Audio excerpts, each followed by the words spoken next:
O great sage representative of the Lord, kindly satisfy my inquisitiveness in all that I have inquired from you, and all that I may not have inquired from you from the very beginning of my questionings. Since I am a soul surrendered unto you, please impart full knowledge in this connection. Here's repeat. O great sage. O great sage. Representative of the Lord. Representative of the Lord. Kindly satisfy my inquisitiveness.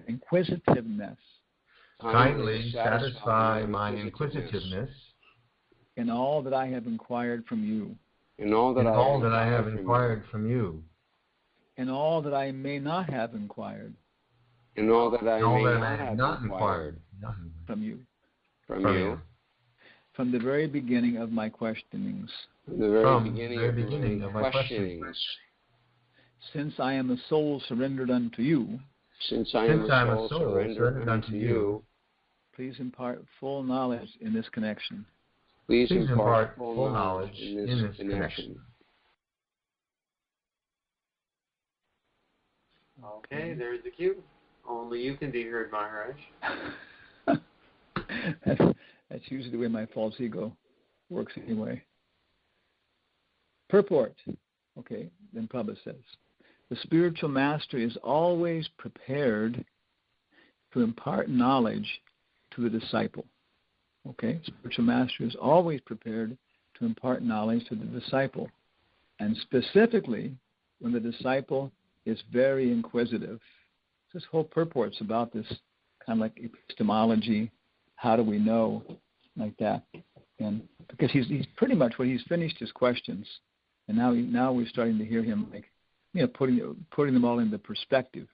And so we have on a picture here we have Krishna talking to Arjuna, and of course that reminded us of this famous phrase: "There's no atheists in foxholes." So there are many stories of soldiers and so on in a certain situation, praying to God. They became very inquisitive at that point to know if there really was a God. And so Arjuna's situation is like that. Socrates, same thing, very famous dialogue is called the Phaedo, Phaedo. It's nice to read. And that's when he's about to take the poison. So his disciples are asking questions at that point. And he says that at this point we can't be be criticized or talking about idle mental speculation because the glass of poison is right in front of us. So on and on like that. Of course, Mars, Parikshit. So many times, we're being driven, by Krishna's arrangement, by the laws of nature to become inquisitive. And if we can actually become inquisitive because of our intelligence, our own motivation without having to be faith. First-class person understands by hearing. So we can hear from the scriptures the importance of our situation. We can get ourselves motivated that way by hearing properly. Okay. Other than that, a second-class person actually has to see. So we see people being involved in wars on the television. We see these problems, and then we become, very, very inquisitive. Or finally, the third-class situation is where we have to be motivated by actually being put into a situation where we're asking questions. I always remembered Leonard Cohen has one song. I think it said, Jesus was a sailor until he walked upon the water, and until he knew for certain only drowning men could see him. So that's a point that the Bhagavad Gita has also made, that only when we're fully materially exhausted can we actually seriously ask questions like that. So that's the first thing we noticed here in the purport. The spiritual master is always prepared to impart knowledge to a disciple, and specifically when the disciple is very inquisitive. So this whole thing we have to ask ourselves and again, how inquisitive are we? Next slide, number 6. Inquisitiveness on the part of a disciple is greatly necessary. Which reminds me of Madan Mohan's comments. Greatly necessary for the progressive disciple. Of course, we can be non-progressive disciples. Again, Madan's point, we can just be caught up at whatever level. We come into devotional service from a previous lifetime. We went through a dosha, sadhu sangha, bhajana kriya, anartha nivritti, and then we died. And we come back, and very quickly we get to anartha nivritti very quickly. But then we don't make any progress. And we just kind of sit there, trying to get rid of our anarthas, or we actually came to the point of nishta. So if we're going to be progressive disciples, then Prabhupada is saying that inquisitiveness is greatly necessary. And I look at myself again and again. I see, I see a horse in the mirror. That is what the joke was. I see how greatly inquisitive am I. Maharaj Parikshit is a typical disciple because he is perfectly inquisitive. Wow. Okay. Next slide. Number 7. If one is not very inquisitive about self-realization, one need not approach a spiritual master simply to make a show of discipleship. So, of course, the Nectar of Instruction Prabhupada mentions this several times. He mentions this, that this is a social formality approaching the spiritual master. Tasma Guru Prapajita Jignasya Seya Uttama. That when we're inquisitive, then we should approach Guru. Other than that, we approach Guru because, we'll be condemned by our society unless we do it, unless we have brought a mitzvah, or we declare in front of, people that that Muhammad's the only prophet, or we take baptism in the Christian church, or we take Diksha, And so even in ISKCON, as our society grows and we get different people that they may want to take initiation because it gives them some peace of mind for liberation, some feeling that I'm not going to go to hell, It gives them some economic, social position like that, some comfort in being a part of the society. But are we really inquisitive about self-realization? I remember one time we were in San Francisco, and there was a Gujarati mandal there. Prabhupada actually went to it, run by Gujarati community. And one of our members later got initiated. One of our what do you call it? Congregation members, nice person. He said, there's one Sadguru coming, Swamiji, it's not Swamiji, Brahmacharya-ji, Hanumatpresaka. You should come see him. He's coming to the Gujarati Mandal. So myself, I think, and 2 more brahmacharis went over there, and we were sitting down before him, before the Sadguru came, maybe in the afternoon. And some other Indian people were there, and they were going to receive him. And one of his disciples, or somebody who'd stayed at his ashram in India for some time, was there. So he started talking to him, and I was going to ask him, well, what's your conception, of the absolute truth? But then, as I was talking to him, I couldn't even ask the question because the guy hadn't the slightest idea that there even was an absolute truth. And if I asked the question, I had this feeling he would just have a nervous breakdown or something like that, And all of his discussions of his guru was, I was in the ashram for 3 months and it felt really good and different things like that, So there was without some knowledge coming from the guru, from parampara, we can't even get to this position, of understanding that self-realization is possible. In Annamaya, we realize that we are the body, and to eat everything, consider everything as the object of eating is the goal of life. That's our first realization. I am this. I am the world. Annamaya, pranamaya. In pranamaya, I begin to realize I have an individual life. I think it's called the terrible twos in child psychology. And so if somebody tries to cut my hair, or someone tries to flush my excrement down the toilet, or someone tries to take my clothes or my toys, it's World War V. I have all this because now I'm starting to identify myself as different from the world.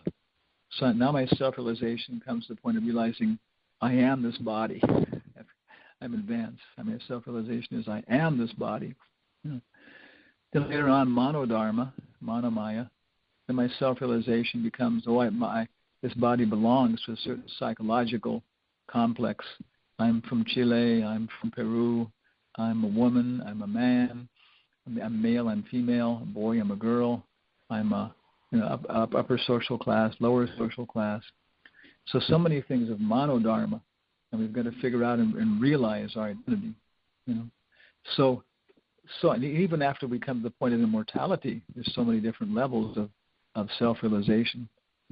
So we have to have some idea about coming down of what is the possibility of self-realization. And then it's very interesting because we're not just fingers detached from the hand. When we get reconnected, we act like robots. No. What to speak of merging into the whole, we have our own free will, our own potency, and then we have to use that. And we have to use that. We have to be very inquisitive about self-realization. Otherwise, if we're just approaching for this monodharma, finding some comfortable position, then we're not going to be able to achieve any kind of higher goal. In the picture we see here that Maharaj-Pariksit has given up his clothes. It's interesting looking at this closer, but he hasn't shaved up. I'm not sure how serious he is. And also he has a very stylish mustache still, It's kind of interesting, the picture there. Inquisitive. Okay, number 8. Not only is Maharaj Pariksit inquisitive concerning all he has inquired about, but he is also anxious to know about what he has not been able to inquire. So it's very more advanced position. Nice, no? Because I see everybody has blind spots. I look all around me. This person, they have this problem with, they react in disproportion to this situation. They act like this, they act like that. They don't know that's how people perceive them. So I look around and I see everybody has blind spots. As though, therefore, with a little logic, and I can understand that I also must have blind spots. And so, therefore, my question should be, open to hearing things that I don't know about. Things that I have to hear about which I don't know. It's not enough that I ask my questions, but I also have to ask about, are there things that I should learn that I don't know about? He was also anxious to know about what he has not been able to inquire.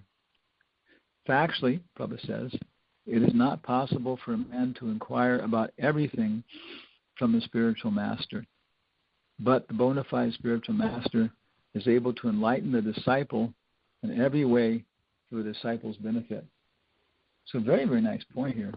Prabhupada says, factually, it is not possible for a man to inquire about everything from the spiritual master. So that was a point I was going to go on with a little bit more here. On the pictures here, we have on the right one picture of Prabhupada talking with Hansaduta and Bhakti Bhushan Swami. I think he was the brahmachari name. He'll come back later. Anyway, so Prabhupada, I had like a lot of association with Hansaduta in Berkeley and stuff.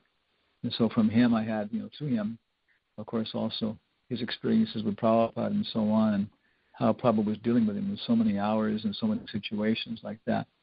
So Prabhupada was able, like Prabhupada says here, to enlighten the disciple in every way, for his benefit.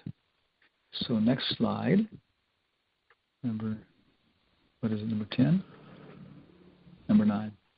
So here, to inquire about everything from the spiritual master, to inquire about everything. Prabhupada said it's impossible to inquire about everything from the spiritual master. Number 10. Okay. So what do we actually inquire about then? Because I noticed one time I was trying to read all of Prabhupada's books, not just read them, but grasp them and catch them all. And of course, what do we have? We have, it was 35 volumes of the Srimad Bhagavatam, 17 volumes of Chaitanya Charitamrita, Bhagavad Gita, 2 volumes in the Krishna book. Can I interrupt for a second? Yeah. The slide that we have right now, which is 10, it shows the deities, and Chaitanya Mahaprabhu says Berkeley, San Francisco, 75. That's the one. Okay, sorry. No, sorry. It's good. Yeah. So, all these books, Bhagavatam, Chaitanya Charitamrita, Nectar of Devotion, Nectar of Instruction, Krishna book, Teachings of Lord Chaitanya, what else we got? Upanishad, and then volumes of room conversations and morning walks. I think it's about 35 volumes. Bhagavad Gita lectures, Bhagavatam lectures, letters. So altogether, maybe 100 books. And so I was trying to comprehend, grab all these. Then I read the Prabhupada says, no disciple can take everything the spiritual master has to offer. You know? And I thought, oh my God, wow. And then later on in one lecture I heard Prabhupada saying, even in 100 years, you cannot possibly read all these books completely. So that was a lot of relief, you know. So right to this point then is that the inquisitive disciple can't possibly understand everything, you know, from the spiritual master. So very important then is that one of the questions should be is what should I ask? You know, what areas should I do? So very in general, you know, Prabhupada made this statement several times, but specifically he said we should know a lot about one thing and a little bit about everything. Of course, this is kind of like the different blind men approaching the elephant. One blind guy grabs a leg, one blind guy grabs the tail, one guy grabs the nose, one guy grabs the ear, one guy grabs the tusk, one guy hits the side of the elephant. So one says, oh, I know what the elephant is. It's a spear. Oh, no, you blind man. It's a snake. No, it's a tree trunk. Oh, you're all wrong. It's like a big wall. No, it's like a rope. So if we have little faith and trust in other people's inquiries from the spiritual master and can evaluate them, we know how to evaluate them. You know, our God brothers like Hansaduda or someone or Damana Maharaj or Jayananda. After getting to know them, then when they would tell me Prabhupada did this, said that, did this, I could understand, you know, better because I knew them and I knew how they saw Prabhupada. Some of them had the nose, some had the tail. You know? And so then all together, Chinta Beta Beta Tattva, by really trying to understand our particular perspective, then we begin to see the whole perspective simultaneously. Like that, so on. So one thing of it, what is our perspective? How should we know Krishna? How should we know Prabhupada? And how we can cooperate then, you know, to serve Krishna by having inquiries about different perspectives like that. So I remember very specifically one time in terms of my particular attitude and perspective, Prabhupada was in Berkeley, in San Francisco, for the Rath Yatra, like in, I don't know, maybe August or something, September of 1975. And remember, he said, anyone who chants Sri Krishna Chaitanya Prabhu Nityananda, Shri Advaita, Gadadhar, Srivas, Gaur Bhaktavrinda, and follows it with Hare Krishna, Krishna Krishna, Hare Hare, Hare Rama, Rama Rama, Hare Hare, has achieved the perfection of life. Right? But if you want to preach, you should probably study my books. You know? And so Prabhupada has mentioned that other times too. He said this whole movement can be based upon these two mantras, Panchatattva and Hare Krishna. So from my perspective, I especially took that very, very intensely. I have this sannyas karma. You know, somebody else has some other kind of karma, and it can, you know, it's both a blessing and a curse. It has its good and its bad aspects. You know? And so I tend to minimize everything. You know, keep everything the most simple. Renounce everything. Of course, sometimes the problem is you renounce things to the inefficiency. You become so simple that you're actually inefficient, you know, or actually making mistakes. But anyway, that's one perspective that, you know, we inquire from the spiritual master. Hear Prabhupada chanting Hare Krishna. Hear Prabhupada chanting the Panchatattva mantra. Chant ourselves as much as possible, kirtan, jap. In any situation, we can take shelter, you know, of Panchatattva mantra and of the Hare Krishna mantra. You know, on the Brajmandal Parikrama, did that like so many times. It's one of the big austerities we did. And I stopped counting it 7 or 8 times. And it can be very austere. It can be. It is almost always very, very austere. Because you're camping out in the fields. You don't come back at night. You know, so many things happening, so much physical pressure. I think I mentioned there were 5 German infantry soldiers on the Parikrama one year. I think the 3rd year I was there or something. And they said that if you can do this Parikrama, you can be a German infantry soldier, like that. So maybe a year later, I had one guy along. He was a Green Beret from Spain, and I asked him, is that true? the intensity of this. And he thought about it, and he said, well, actually, we in our Green Beret training, we never did anything on a prolonged basis more intense than this. He said, for some times we would just, do things more intense, like from time to time. But in a prolonged austerity, he said, no, we never did anything more intense than this. So very difficult. And sometimes your false ego starts to come out. Oh, you can really see it, It's like a dog, with you, ready to bite everybody and do all these kind of things. And you've always got to keep it under control. There's no gratification for it. It's like I got this mantra. In Vrindavan, only Krishna and Balaram kill demons. And so many times I would be ready to murder somebody, so upset. And the mantra would come to my salvation. In Vrindavan, only Krishna and Balaram kill demons. And everybody else just chants, Hare Krishna, Hare Rama, Hare Krishna, Hare Rama. And if they want to empower you to kill a demon, okay. And it will be very nice, and the demon will be happy, we'll be happy, all the spectators will be happy. Or other that they'll come and save us. They'll send a herd of wasps to try chase away the people who are harassing you or something like that. So the first thing out of this whole thing I was thinking about this, what is the essential things that we have to inquire from about the spiritual master? And so I would say one of the most essential things is understanding this is chanting, how to improve our chanting of these two mantras like that. Okay, next slide. And this is number 11. Okay. But then Prabhupada says, if you want to preach, you should read my books. Probably read my books, he said. And beyond that, of course, to accelerate the process, like Hansaduta, he was saying one time he was with Prabhupada, and Prabhupada asked him, he said, why do you think I've written so many books? And Hansaduta said, well, Prabhupada, because it's such a good philosophy, And he said, Prabhupada responded, no. See, I'm writing all these books to convince you to chant Hare Krishna.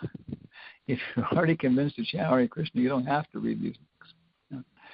And he said at that point, Hansaduta had this real deep realization. He wasn't convinced that in all circumstances he would chant.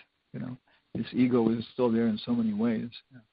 So this is another reason, besides learning how to preach, to convince people to chant Hare Krishna. It's also for our own purification, to accelerate the process. We can have so many books. Prabhupada saying is engage in hearing and chanting 24 hours a day. We will supply the prasad. But then he goes on to say, but you can't do it.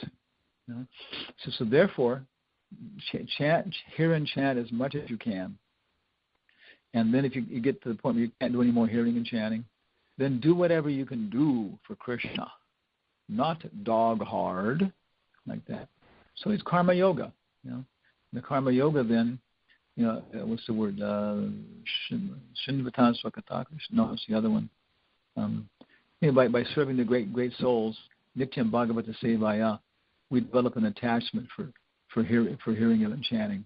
And that's the process. Karma yoga means that Prabhupada has given us so many ways to serve Krishna. We can build temples. We can do landscaping. We can do temple maintenance. We can build wonderful altars. On and on like that. We can do book distribution. We can do management. We can defend Krishna devotees physically. So many ways. We can raise our family. So many ways. This is all Prabhupada showed us how to do all these things. So it all becomes bhakti yoga. Nastapreshu abhadeshu nityam bhagavata sevaya bhagavati utamosloke bhakti bhavati naistaki. Anyway, we develop an attachment for hearing and chanting like that, by engaging in karma yoga. And so we have different levels of where we have to act, and we should be inquisitive about them. We should find our level, and then ask about how to operate properly on that level so we can go to the next level. So books, I was recommending books as one of those central processes for many people. And so I have some books here. I have Nectar of Devotion, Nectar of Instruction, Bhagavad Gita, Chaitanya Charitamrita. So we have one PowerPoint show we do sometimes called the Bhaktivedanta Library. And it shows how many volumes of each book, one after another, on the PowerPoint show. And many times, of course, in the West, devotees in America. The devotees have all these books, and so you bring them out and stack them up. Okay, here's the Upanishad, and then there's the Bhagavad. So that the hierarchy too. Here's the Upanishad, that goes to the Gita Upanishad. Gita Upanishad is a preliminary study of Bhagavatam. Put those there, and then the Chaitanya Charitamrita is a Bhagavatam class, and Lord Chaitanya is showing us how to understand Srimad Bhagavatam. The Krishna books are the 10th canto. Light of the Bhagavad is one chapter from the Krishna book, pretty much. Nectar of Devotion is a summary of all these things, and Upadeshamrita is a summary of Nectar of Devotion. And so all the letter books, conversation books, so you stack them out. It's quite physically quite impressive. And so then I said, and some people say that Prabhupada didn't give you everything, didn't give us everything. And so one kind of new guy in the audience was looking at all this, and he said, "Thank God, thank God." Just looking at it, these are the books you got to study. And oh my God, yeah.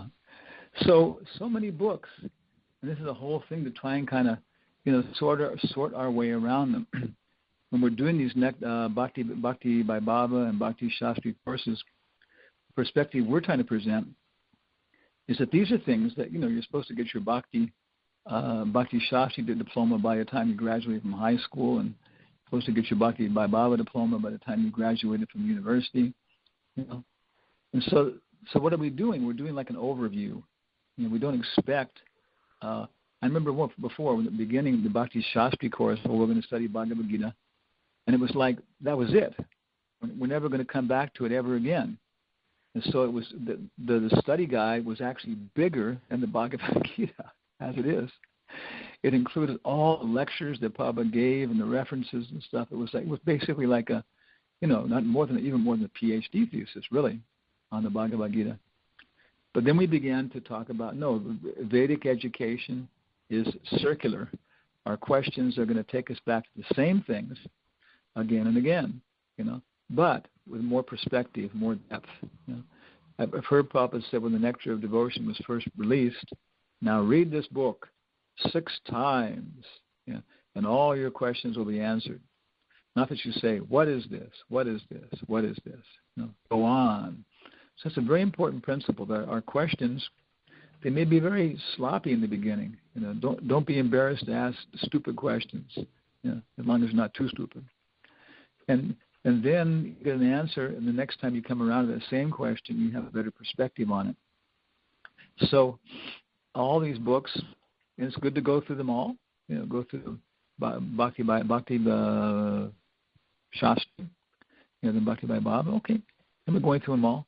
And as we see the perspective, we begin to notice, okay, this is what I should focus on. This is good for my own purification. This is good for my preaching. So our inquisitiveness becomes intelligent and guided and motivated. And of course, when we get results like that, then the material nature is pushing us, then we become very inquisitive like that. So out of all these books, where do we start? Slide number 12, if you please, Master. Okay. Nectar of Instruction, Rupa Goswami says. Prabhupada says in the introduction. Rupa Goswami has given many other books, such as Bhakti Rasamrita Sindhu, Vidagdha Madhava, and Lalita Madhava. But Upadeshamrita constitutes first instructions for neophyte devotees. So very nice. We've taken that somehow or other, become absorbed in that. We have a hold of the tail of the elephant. And so from our perspective and our dharma and our relationship with Prabhupada ISKCON, that Upadeshamrita has been like this. It's been the first instruction. But of course, again, it doesn't go away. That means as we study it, then we begin to see how it links us to so many other books. Right in the preface, Prabhupada's giving almost this hierarchy. First, study Upadeshamrita. It's like a summary of all of our culture. It goes from just geographic things of we're Gaudiya Vaishnavas, we're from Bengal. We're following Rupa Goswami, who was there in this age. Then it goes right into sense control, how to associate with devotees to be able to execute that sense control. And then it goes to Raganuga Bhakti, And then Raganuga Bhakti is executed in Vrindavan, so it describes the hierarchy of Vrindavan. It goes back to a full perspective on different kinds of association again, terminating in Radharani and Radhakund, like that. And so it covers everything. It's a complete overview. And then if we go Nectar of Devotion, we find the same thing. Same thing. But now Prabhupada says the complete science of Bhakti Yoga, like that. And with Dhanara Maharaj's Waves of Devotion, I found it's very useful. And of course, we did a whole seminar on this, accredited class in Bangladesh for about, maybe it was 7 years, and they started again online. But I learned so much about this particular thing and how it fits into the history. This is academic course. We actually look at the history of the Rasa Shastra and everything else. And Rupa Goswami fits into it very, very historically. Then after that, how it's actually manifest in the modern world in terms of theater and drama theory. And very nice, satisfying investigation. Okay, so Upadeshamrita is a summary. Nectar of Devotion is a complete science. And then finally we go to, next we go to Vidagdha Madhava and Lalita Madhava, which are demonstrations. Yeah. Summary, complete science, and then Rupa Goswami shows us how to use it. He combines together all these things and produces all these bhavas and interactions of sentiments and feelings and lamentation, exaltation, jubilation, heroism, like that. So very also in other places, Prabhupada also mentions this, kind of like these three make a little brief curriculum: Upadeshamrita, Bhakti Rasamrita Sindhu, and then the two dramas, like that. So it's kind of a little perspective on inquisitiveness and Prabhupada's books and approaching them. But of course, somebody else, they're going to approach them in a different way. I know one devotee, Anatarup in Boise. He very, very much, likes Lilamrita, and for he's a very practical person. And of course, then he sees other books from that perspective, and so on, and takes, the different pastimes and activities in Lilamrita in terms of Prabhupada's other books like that. But that's his perspective, and I can see, how some people that love to hear Prabhupada's pastimes is told by his disciples and collected and edited like that. And it's a very nice basis for life. Next slide, number 13. My lamp is shaking there. Okay. So kind of here, maybe finishing, then it's very, very interesting, because what is the essence of all this knowledge? What are we trying to find out? So we have Vrindavan Dham Mahimamrita by Prabodhananda Saraswati. So Prabodhananda Saraswati was the uncle the uncle of Jiva Goswami. No. The uncle of Gopal Bhatta Goswami. Yeah. And the brother of Venkata Bhatta, I think so. And of course, they were very high class South Indian Brahmins, Sanskrit educated, everything else like that.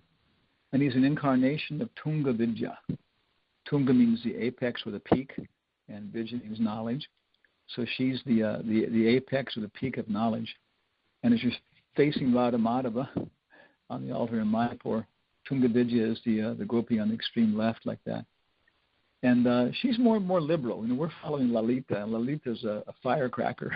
She's like, if Krishna does anything to upset Radharani, he better watch out.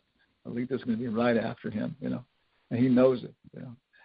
On the other hand, Tunga Vidya is more liberal. Like, if Krishna is late for some kind of birthday party, if the gopis and Radharani are arranging a birthday party for Krishna, and Krishna's late, then Lalita and everybody else are just hopping up and down on his head the second he shows up. Where have you been? But Tunga Vidya's mood is more like, well, give the guy a chance. Come on, maybe he has a good explanation. So anyway, that it's interesting, because I think there's no criticism that Prabodhananda Saraswati is not a very pure follower of Lord Chaitanya and everything else, but our acharyas don't cite him so much, maybe just because of this reason. His particular mood and perspective is different. But anyway, he wrote, I think, maybe 30? What we have is maybe 30 shatakas, and shataka means 100 verses. Jaya Vishnu Paramhamsa Parivrajacharya Ashtotara Shata. Asta means 8, and Shata means 100, so 108. He wrote like something like we have with pure summary, maybe even be lost, like about 30 shatakas of 100 verses each, and again very highly elevated Sanskritist and erudite Brahmin, but he gave it all up and became a follower of Gaudiya Vaishnavism, gave up his formality of Raghunath worship. So if we're asking him, what is the essence of all this? What is the most refined and most transcendental and advanced knowledge you can give us? So here from Shataka 15, starting at verse 73. And this is online. If you look at the Vrindavan Dham webpage, the whole thing is there, Vrindavan Dham Mahimrita. And it's translated by Kushakrata. So we're getting this by the mercy of Kushakrata. If you know him, he's our Parampara. I shall tell you a mantra that is hidden from all the Vedas and is not manifested anywhere in most confidential scriptures. Page down. Yeah, okay. When a person chants this mantra, the great spiritual perfections come before his feet. These are probably cities. And the opulences of the Supreme Personality of Godhead stand in his hand. 74. For a person who chants this mantra, there are no orders or prohibitions. And probably yama niyama. There's nothing. For a person who chants this mantra, there are no orders or prohibitions. A person who understands the dust of this mantra's lotus feet purify those who know the rules of the Vedas. So Brahmanas have so many purificatory processes, different pranayamas and do's and don'ts. But if you chant this mantra he's giving us, you don't have to follow any of these. You automatically are purifying everybody else. Okay, let's go on here. 15.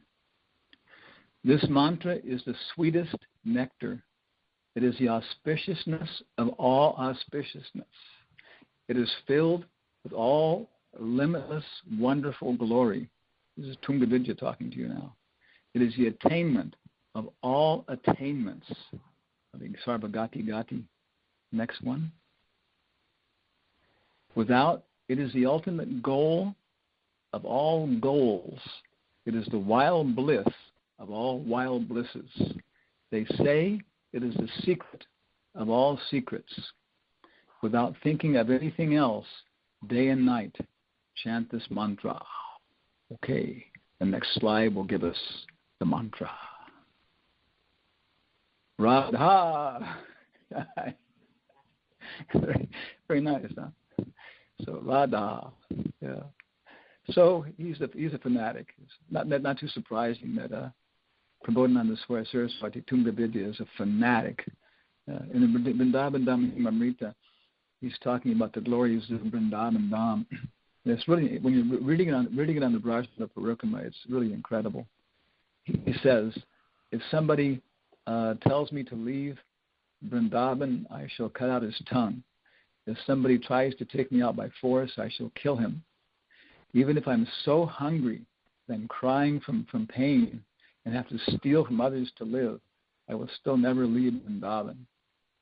He says, anybody who has once seen the beauty of Vrindavan Dham and then goes to any other place of pilgrimage is like somebody who knowingly rejects Mahaprasadam to eat the excrement of a dog.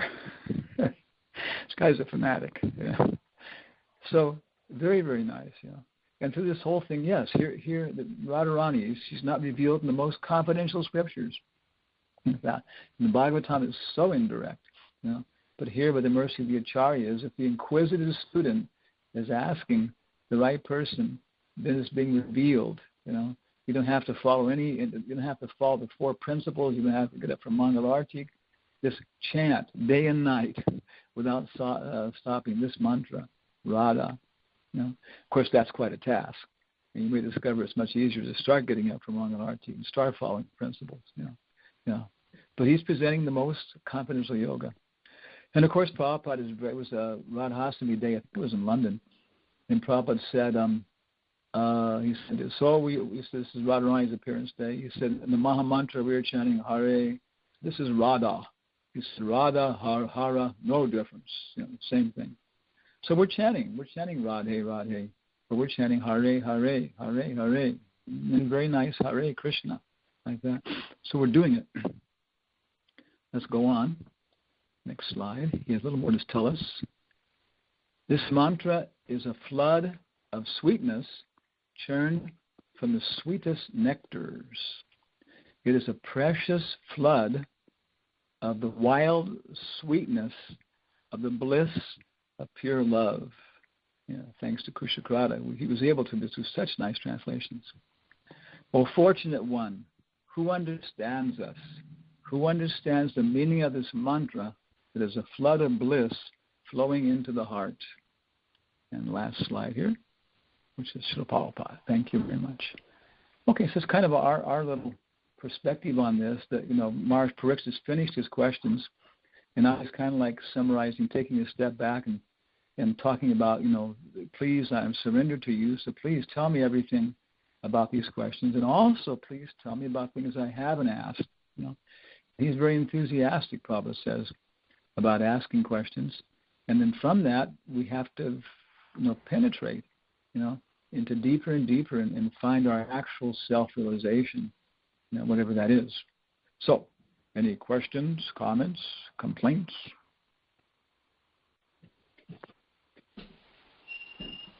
Raj, you made a lot of references to the Braj Mandala Parikrama. And the way you described it, on the one hand, it really attracted me to want to undergo this rite of purification.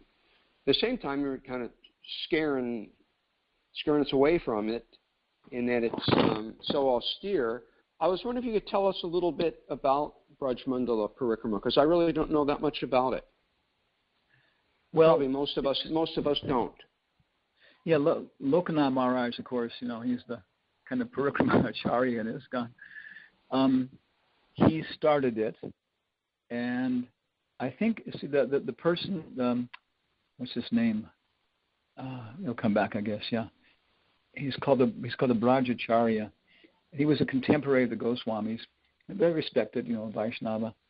But he did actually wrote the whole book. I can't remember the name of it also too. We go to his samadhi, everything like that. What's the name? Bhata. Anyway, he was trying to find the Parikrama of Vrindavan, and there's information in the Shastras, there's information from the Brijbasis, and there's also the Sadhu Drishya, the sadhus, they see things. So he was going around and he found Radhakund, Radhakund, Shamakund, and Davanalakund, and Ramagata, and all these places he was finding. He was describing the whole course and how you're supposed to do it, what you're supposed to meditate on. And sometimes he couldn't find it or something, and the story is his deities would hop down and say, no, we know where it is, follow us. And so Narayana Bhatta Goswami. And so he gave the whole book, which is which is how to do the Brajmana Parikrama. And usually I think it's done right after Janmashtami. And other groups do it. There are many other groups that do it, come there, and also Brijbasis also organize groups. And so it's really intense. There's a very good book, which Krishna Kshetra and Radhika Raman usually gave me. It's by David Haberman, Haberman. And I think it's called the 12 Forests of Vrindavan. If you look on Amazon for his books, you'll find it. Haberman, Haber. And it's his experiences, with the thing. He's an anthropologist, but he's a devotee too. Stuff is kind of. I think he joined Nimbark Sampradaya to avoid becoming criticized by joining Prabhupada. But he knows devotees everything. So anyway, his journey through the 12 forests. But he gives a very nice, interesting description of a thing like that. And so that's it. Lokanath Maharaj organized it later in the year because that's very hot at that time. They do it during the Kartik, and it starts on the Kartik day, the first moon, the first Pratipat, first day of Kartik, and they head out and they follow pretty much they don't go all the way in the interior parts because it's a little bit too long, but they do the external part. It goes all the way around Vrindavan, and you walk about 12, maybe 13 kilometers each day.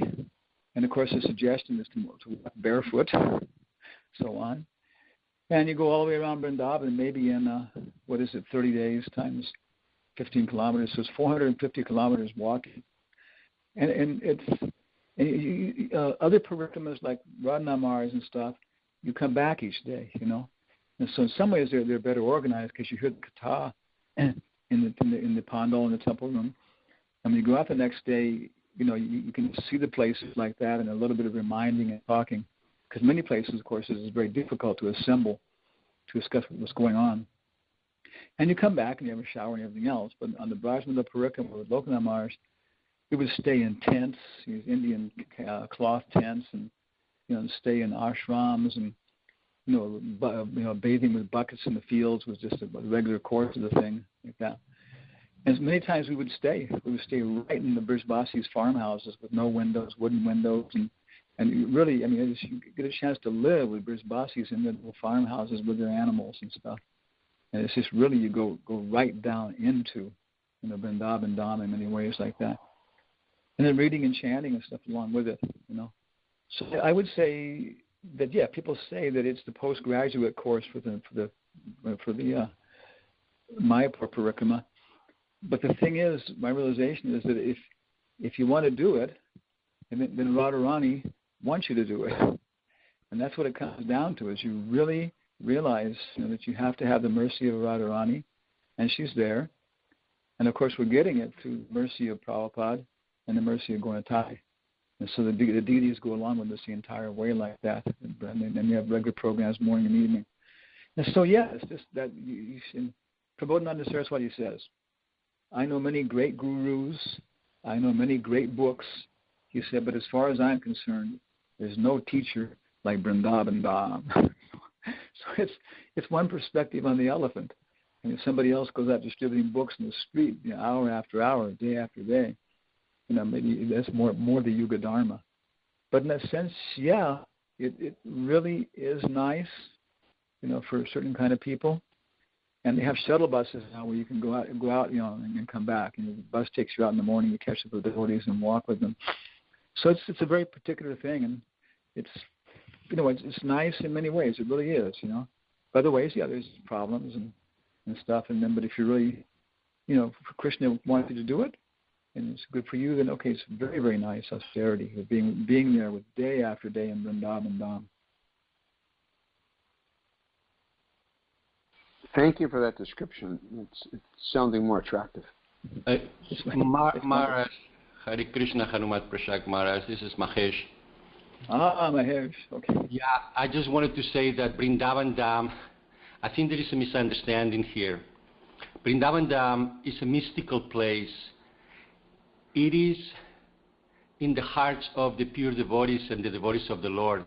It is not a physical place. If you go to Vrindavan, India, a physical place called Vrindavan, India, that is not really Vrindavan. The Vrindavan is in the heart of the devotee. That's why if you go to Vrindavan, India, it may be there or it may not be there. Because we are followers of Srila Prabhupada. Srila Prabhupada was here to tell others about Krishna consciousness. That's his mission. We are here to help him to tell others about Krishna consciousness. Any activity has to be related to that. So if we are not related to that, then we are not in Vrindavan. But we can be in New York City and be in Vrindavan. We can be anywhere in the world and be in Vrindavan. That is Vrindavan. Okay. Can I? But of course, okay, yeah. Yeah. Okay. Dandavats Maharaj, Spidogda Madhava Das. Yeah. There's some truth to that, but if you've never been to the Dham in India, you may have some experience through Prabhupada's books, and but it struck me when you said that, Maharaj. Quoting Prabodhana Saraswati. I mean, of course, we're meant to go to the Dham, but also we're meant to have some experience of the Dham. And like you said, the parikram, it's austere. It's hard to stay on the parikram. It's not an easy thing. It's a jugya, and but to perform austerities like that in the Dham, to be trying to understand the Dham, you begin to appreciate the position of Vrindavan Dham. And I've been to many tirthas, holy places in different parts of India, and there's some truth to what Prabodhana Saraswati is saying. There's something about Vrindavan that, makes it sweeter and higher than all the other Dhams. So it's true. It is a geographical location, so there has to be some consciousness when you go there. But having gone there, taking the trouble to go there, and taking the trouble to go on parikram, that will imprint you for the lifetime. You'll have some reference for when you go to the different parts of the scriptures that describe Vrindavan. You'll have some sort of reference also, some experience. Like the deity worship, kind of Vrindavan. I would say, Vrindavan Dham, that kind of the parikrama, it's part of Sevanam, but it's like, for everybody, the age of Kali, the prescribed process is kirtanam, but you can't do that without some shravan. So yeah, I agree with Mahesh's point of view that the prescribed dharma for this time is shravan, kirtanam, vishnu smaranam.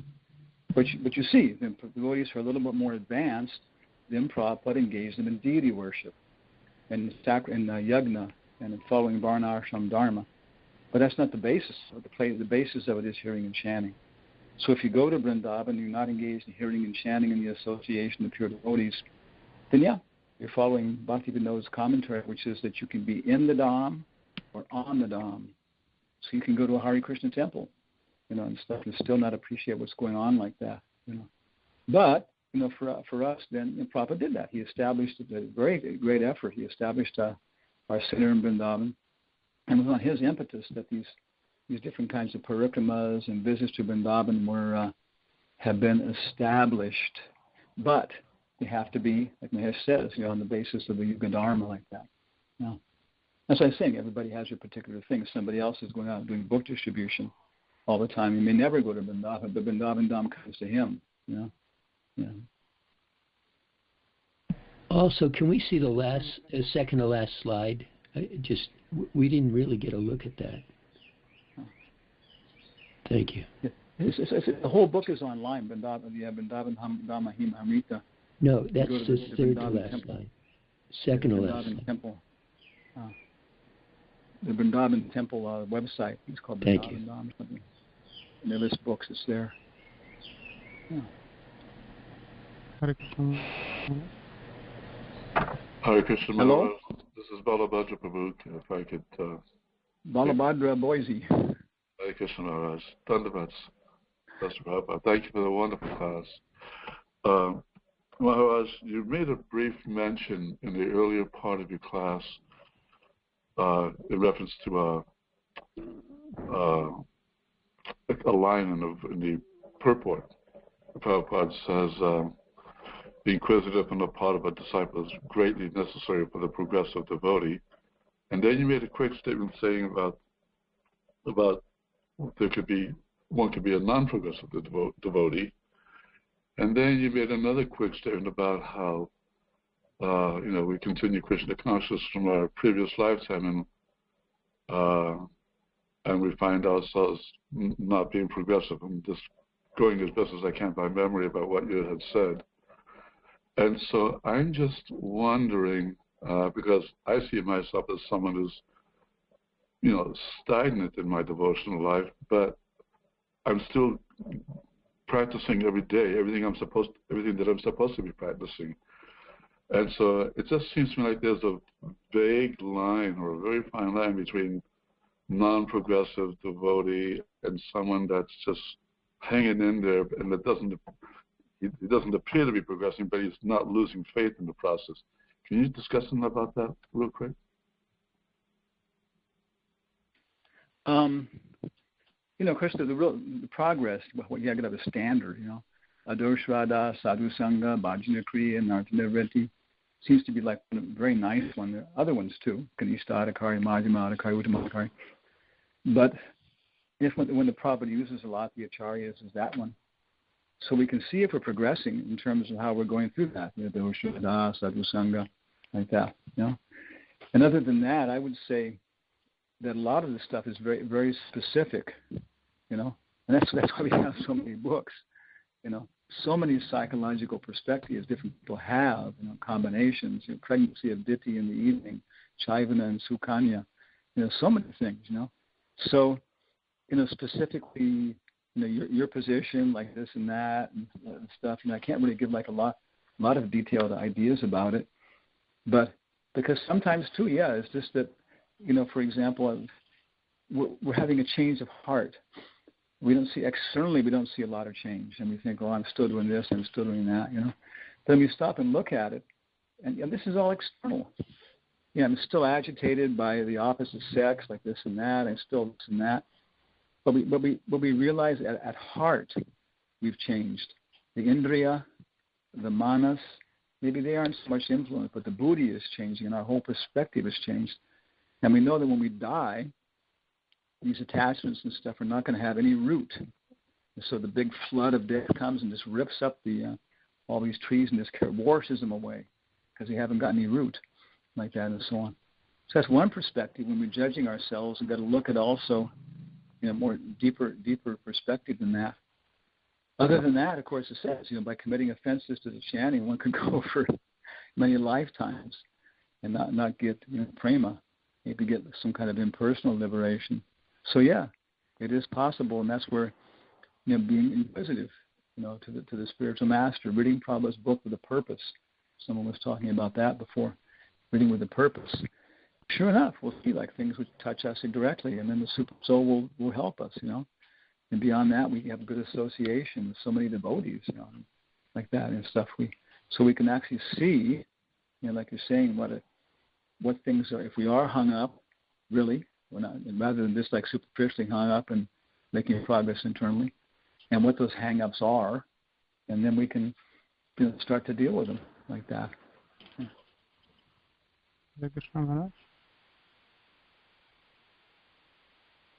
I'm not sure who's talking. I think it's Harsh, Prabhu. Haripur, do you have time? Yeah, I think so. Yeah, come on. You're calling from Bombay. Okay. Can you relate this verse to 4.34 Bhagavad Gita, which talks about service, submissiveness, and then inquiry? Well, I think the words are almost the same. Prapajan, how's it go? All these. Well, I forgot the verse now. You'll come back again. He's talking about sacrifice, and he says all these different kinds of sacrifice.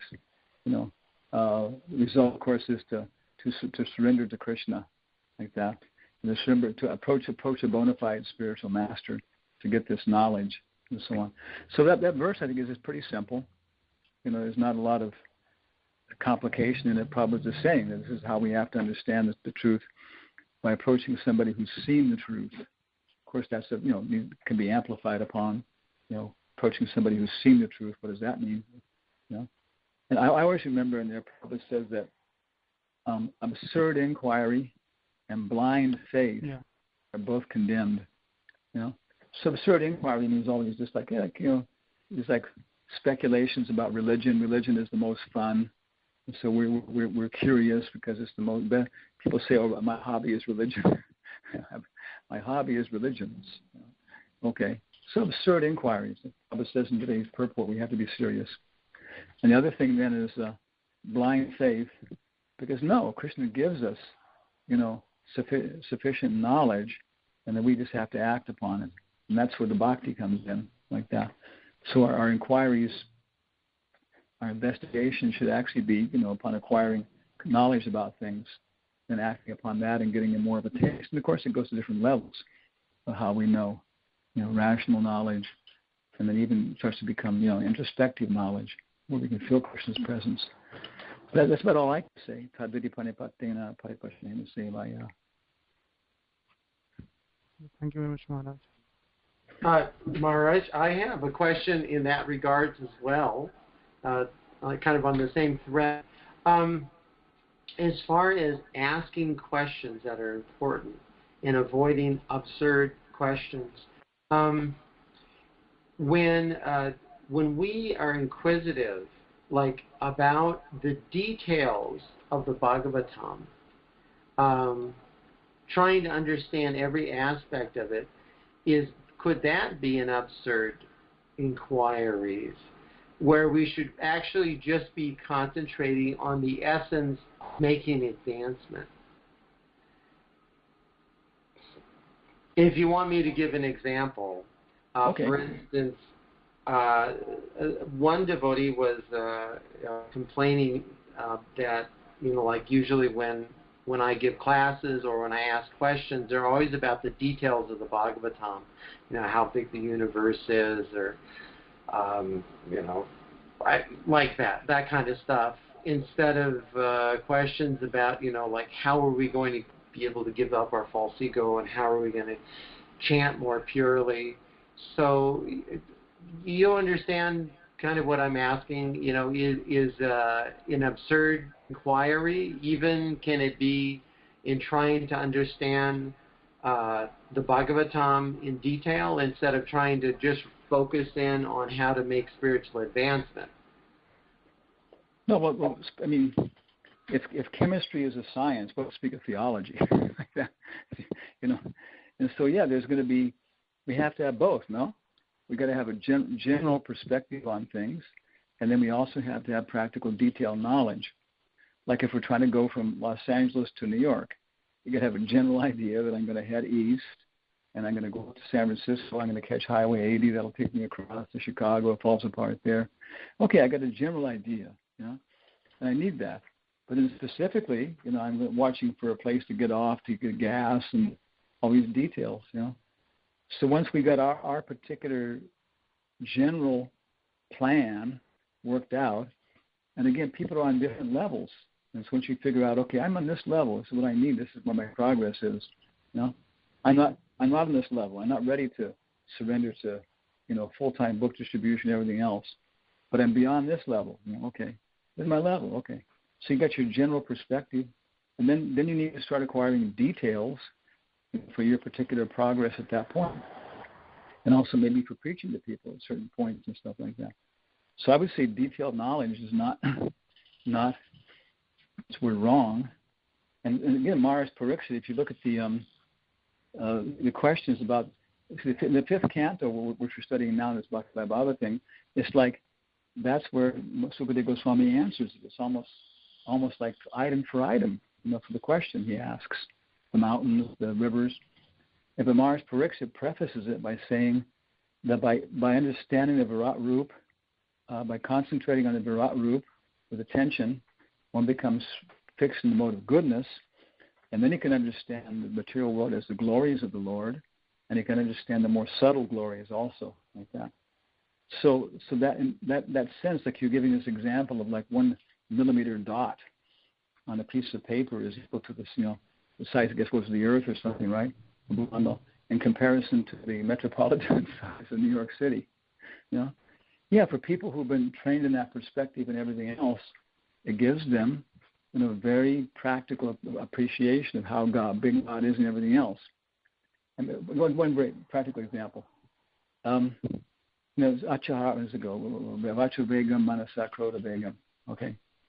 So we probably says, we have to give up all these kind of different things which cause problems. So he says when we shouldn't take LSD, marijuana, cocaine, opium. So that Bhaktisiddhanta never included LSD in his list of Achahara. So it's got to come down to the practical world where people are. Then it came down to Mexico. Actually, it was Ecuador. Yeah. The Sunday feast, one lady said, she asked her questions, about 40. She said, all in Spanish, I've got your books and I'm so enthusiastic. I've been a evangelical Christian for all this time, but your books are so nice and so much more detailed and very enthusiastic. But I have a big problem, you know. And what's the problem? You said, what's the problem? She said, well, in your books it says that people take bread to satisfy illicit desires, you know. And I have a bakery, you know. And so you probably already caught it. You speak Spanish. So we're saying, well, it doesn't say that, you know, take bread to satisfy illicit desires. She said, no, I read it right there. And so she opened the Upadeshamrita, and Prabhupada says that illicit desires are satisfied by haritaki, pan, and these other things. So pan, of course, is the stuff people chew in India, but in Spanish, pan means bread. So, of course, it was a very nice, hilarious answer. But that's how I said parampara. Prabhupada had to add LSD, and then we have to explain these other details like that and so on. So we have to be able to understand the details in terms of where we are, like that. And so for one person, it's cosmology. I've been reading Sadhaputa's book on this thing. I had a whole bunch of comments on your class yesterday, but I just can't get around to them in terms of the yojana and everything else. But for me, yeah, it's also very, very purifying for my intelligence because I have a physicist's intelligence to some degree. So if it works, if it purifies you, I don't think it's absurd inquiry. What's absurd for one person is not absurd for another person. Okay, along that line, another detail, you mentioned about Apsatara Sutta. So I realize that I don't even know what that means, 108. What does that mean, 108 glories of the spiritual master? What is that 108? What's the significance? Well, the word 108, of course, it's ubiquitous. So many cultures have it. I've seen this thing. Some guy, like an honest guy, going through it, and he said there's so many people explain what it is, but he's never seen any reason why it's spiritual. And I also have them too, because there's so many interesting things about the number. It occurs in Norse religion. It occurs so many places, you know. But Prabhupada, all I've ever seen Prabhupada say is that this means that he's spiritual. And I've also heard that it means that we should say Shri Mahan 108 times, you know. Shri Shri Shri Shri Shri Shri Shri Shri Shri Shri Shri Shri Shri Shri Shri Shri Prabhupada, like that. So that's about all I know, because I don't know much more than that. Oh, I see. Okay. So, like you say, I offer my obeisances 108 times. So you're offering your Shri 108 times. That's how much you appreciate it. Okay. I never heard Prabhupada say that, but, you know, it's one. Oh, that's a nice interpretation. I like that. Oh, well. One thing is that I would suggest in terms of your look. I don't think that. Have you looked on the Wikipedia for yojana? No. I know that Sadhaputta says it's about 8 miles. Yeah, but if you look on the Wikipedia, what you're going to find very interesting, he actually quotes this in his book too a little bit. There's more detail there. Yojana is composed of so many kroshas, which is composed of so many pasta, which is composed of so many cubits, which is composed of angula. And angula is the width of a finger, like that, you know. And so Sadhaputta deals with a little bit. And this is where I think from cultural anthropology is a broader perspective, because Prabhupada says the size of the super soul is, he says in the second canto there, where it was before, 8 inches. But the actual Sanskrit is this measurement, you know, from the tip of the thumb to the tip of the finger there. And he also says that in different animals it's different, you know, about size in the elephant, the size in the ant, so on.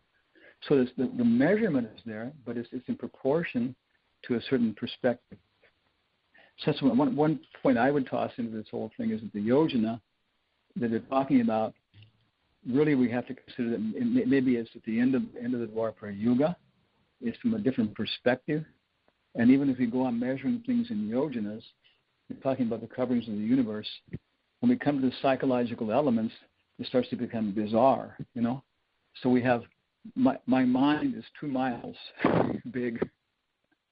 My thoughts are 3 inches, you know. At that level, there's no space as we know it now. And how big is Microsoft Word? How big is chemistry? You know. But yeah, they have form, they have structure. You can measure them in terms of different things. So that's kind of the perspective on yojanas. And another thing is what's his name, E.T. Hall, Edward Thomas Hall. His books are just incredible on cross-cultural studies in space and time perception. It's so interesting to read, and you see how different cultures have different perceptions. And because of that, I think I feel like more in resonance with how Prabhupada actually was perceiving, time and space and stuff like that. So his books are very, very, very nice in terms of understanding the structure of the universe. Okay. So I guess maybe we should stop here, no? Okay. Does anyone else have anything? I just want to make a quick comment. Hare Krishna Maharaj, this is Janas Priha. Hi, Bo. The 108, each planet has a frequency, and our planet is 432. So the 108 is 1/4 of the frequency of the planet, and everything is sound. Everything is created by sound, and that is the frequency of the planet. Yeah, even the 4 yugas, 432,000 is 4,000 times 108. Yeah. 1 to the power of 1 times 2 to the power of 2 times 3 to the power of 3 is 108. When Ronald Reagan was planning his MX missile system within the U.S., he planned for 108 MX missiles. If you take the name Ronald Wilson Reagan, and rearrange the letters, there's not one extra letter or one letter short. And it spells out, you can spell out, insane Anglo warlord. So with that highly deeply philosophical point, I'll say goodbye to everybody and look forward to hearing somebody else talk on Monday or before that even. Thank you, Maharaj.